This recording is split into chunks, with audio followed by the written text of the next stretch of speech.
Hey everybody, this is Abby from Abigail's Photography, and today we are going to go over one very simple lighting tip to get the perfect sparkler exit photos at your next wedding.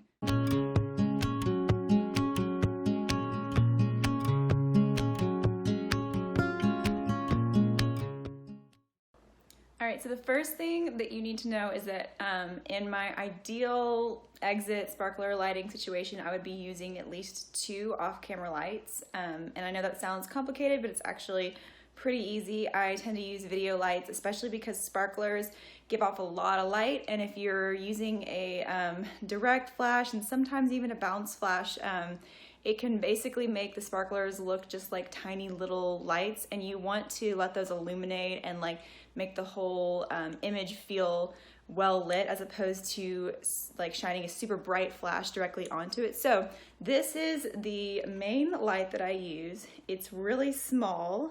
That's one reason I love it. It's called a torch LED light. I'll put that in the comments below, link to that. But basically, I turn up the light all the way, and I'll have my assistant or my second shooter stand basically directly behind me and shine this light directly on the couple's face. And so that gives them plenty of light on their face. It helps me focus on them as I'm like walking back really, really fast. And it also doesn't completely blow out the whole image. It's bright, but it's not so bright that you're gonna lose all the light from the sparklers. So one thing you need to understand is that this light and some other video lights that I've seen has the option to both turn up the brightness level, but also the temperature. And obviously, you know, the higher they go, the warmer it's going to go. So if you're shooting sparklers, I would recommend shooting at a pretty high, I think it goes up to 5,600 Kelvins. I would probably aim for that, or at least a little bit below that, something like that, because sparklers have obviously a very, very warm light to them. So you're gonna wanna match that so that you don't have 2 different colored lights. And then secondly, if it's an ideal situation, I would be able to have at least one more light behind the couple. So this varies at every wedding. I'm actually about to buy one of the lights that the videographer used at a recent wedding, and I'll put a link to that as well.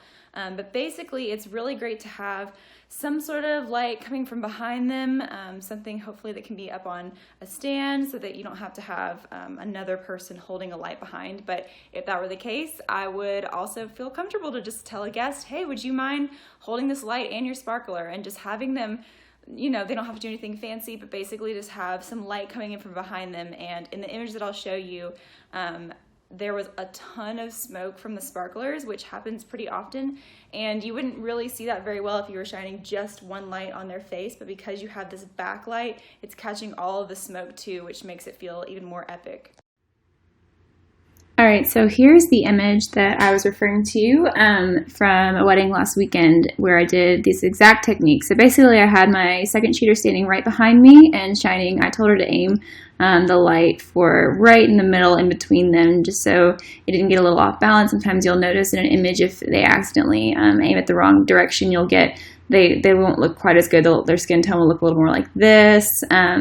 So I have them stand, and I try to get, maybe I start off about 15 feet in front of them, and I let them walk towards me without me walking at first, so I get both images of them wide and then get a few of them closer up. And usually I think, so I shot this at f2.2, but honestly, if I were going back, I'd probably shoot it at something more like f2.8 or f4.0, so I got a little bit more clarity in some of the images over here, like the people over here.